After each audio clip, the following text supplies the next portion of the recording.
সংবাদের শিরোনামে উঠে এসেছিল ঊনকোটি জেলা হাসপাতালের নাম। বিগত কিছুদিন ধরে একের পর এক অভিযোগ ছিল ঊনকোটি জেলা হাসপাতালে নেই শিশুরোগ বিশেষজ্ঞ। তারপর থেকে রাজ্যে স্বাস্থ্য দপ্তর নড়ে চড়ে বসে।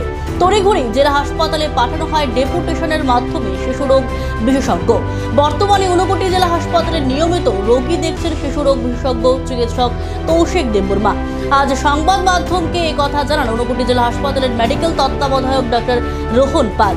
পাশাপাশি ডাক্তার রোহন পাল জানান, বিগত কিছুদিন আগে জেলা হাসপাতালে কর্মরত শিশুরোগ বিশেষজ্ঞ চিকিৎসক সঞ্জনা ঘোষ এক দুর্ঘটনায় তার পায়ে বড় ধরনের জখম হয়ে যায়, তাই সে ছুটিতে চলে যান। সাথে সাথে বিষয়টি ডাক্তার রোহন পাল জেলা স্বাস্থ্য দপ্তরকে জানান। তারপর এক সপ্তাহের মধ্যে ডেপুটেশনের মাধ্যমে ঊনকোটি জেলা হাসপাতালে শিশুরোগ বিশেষজ্ঞ চিকিৎসক কৌশিক দেববর্মাকে পাঠানো হয়। বর্তমানে ঊনকোটি জেলা হাসপাতালে নিয়মিত রোগী দেখছেন শিশুরোগ বিশেষজ্ঞ চিকিৎসক কৌশিক দেববর্মা।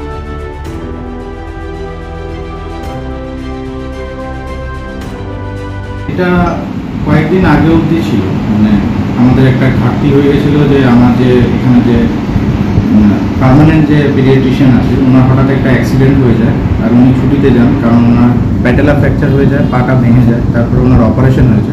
উনি একটা প্রপার ছুটির অ্যাপ্লিকেশন জমা দিয়েছিলেন, যেটা জমা দিয়েছিলেন 17/4/2025 থেকে। তো আমরা সেটা সেইভাবে ডিএইচএসকে ফরওয়ার্ড করি, কিন্তু ডিএইচএস সেটার পরিপ্রেক্ষিতে আমাদেরকে একজন রিপ্লেসমেন্ট দিয়ে দেয়, ডক্টর কৌশিক দেববর্মা, ওনার পোস্টিং আইজিএম। উনি সেখান থেকে ডেপুটেশনে আমাদেরকে দিয়ে দেওয়া হয়েছে। ওনাকে সেই অর্ডারটা আমরা রিসিভ করি 22 তারিখ, আর উনি তো তৎক্ষণাৎ পরের দিনই জয়েন করে যান। 23 তারিখ উনি হসপিটালে এসে জয়েন করে যান। তো 23 তারিখ থেকে আমাদের এখানে ডক্টর ছিল। তো যে মাধ্যমে যে জিনিসগুলি ছড়াচ্ছে এটা একদমই ভুল, এটা একদমই কোনো ঠিক কথা না যে এখানে আমাদের পেডিয়াট্রিক সার্ভিস নেই।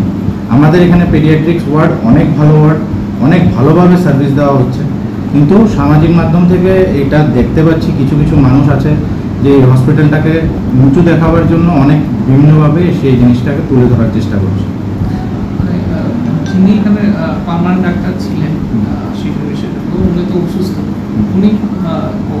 উনি যাওয়ার আর নতুন যে ডাক্তারবাবু এসেছেন তার মধ্যে কদিনের গ্যাপ ছিল? তার মধ্যে আমি বলবো আমরা অ্যাপ্লিকেশনটা পাঠাই 17/4-এ, আর আমাদের কাছে রিভার্ট ব্যাক হয়ে ডেপুটেশন অর্ডার চলে আসে 24 তারিখ।